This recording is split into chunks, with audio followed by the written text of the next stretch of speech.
right, I'll go next. For me, it's really so this company, my first watch list, my first stock to watch would be Tropical Battery, and I'm looking at just a sort of. I feel like they've been kind of leading up to some things. Just to the last set of interviews we've had with Alexander Melville, a few earnings calls we've done with him. There seems to be some things that were supposed to come on stream but were delayed. So I kind of feel like, how most companies kind of have this situation where some things they're working on took longer than expected, but they're still working on it, right? I remember just yesterday on Taking Stock, David Mullings was talking with Kalila, and he was saying they've been working on some things for a while. So I think with Tropical, and I know it was a group favorite for a little while, they're leading up to something, right? With their the things that they've been mentioning in terms of investment, in terms of whether it be on the company side, the team capacity, locations that they may be working on, their opportunities overseas. Like I just feel like they're in the space that I don't necessarily look at them as the same as like a Wigton or even an IEC group that has essentially Siboney, but I think they're in that same space where there are opportunities for maybe services that they can provide to the market, to the region, and I think that I like companies that are unique in terms of being one of its kind on the market, and Tropical is one such company, right?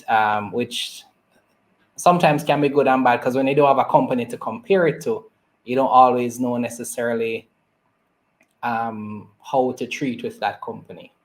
But it's, as you can see on the chart, they're down actually 13% in the last year.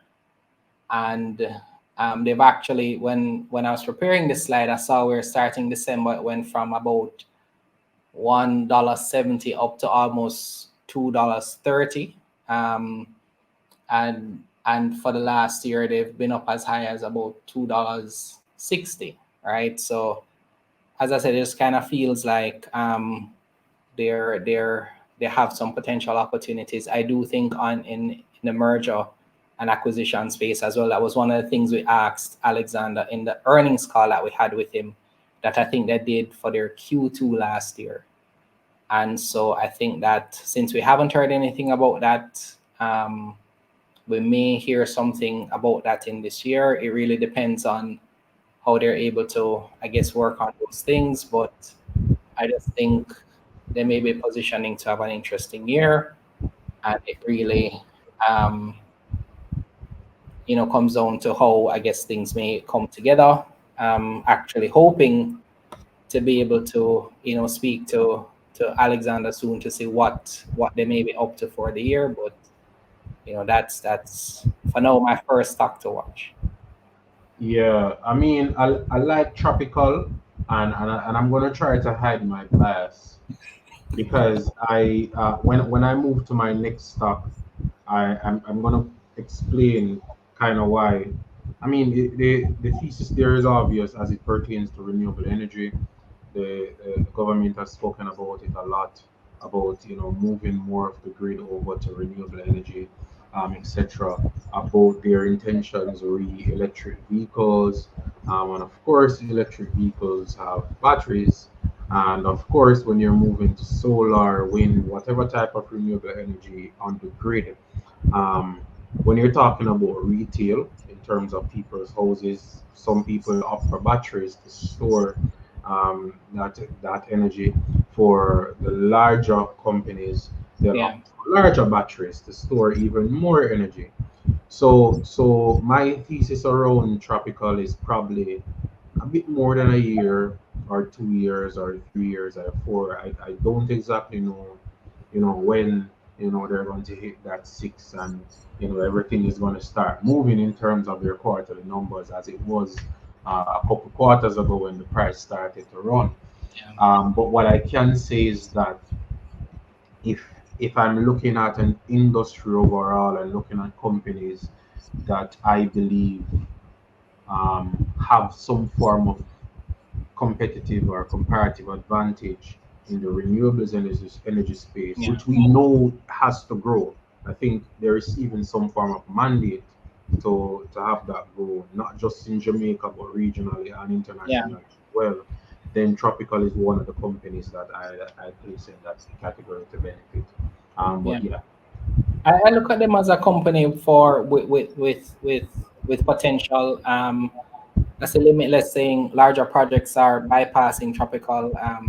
I see solar farms that are at our airports and they use Huawei. So I mean, I think that I think that there may be enough projects in the pipeline. Who knows? Because I think it seems to me, and this is what I kind of see for these kind of things, where sometimes things are being worked on, there are opportunities there, but they maybe take a while to come on stream. So um, again, I don't rule it out for them. It's just maybe to see.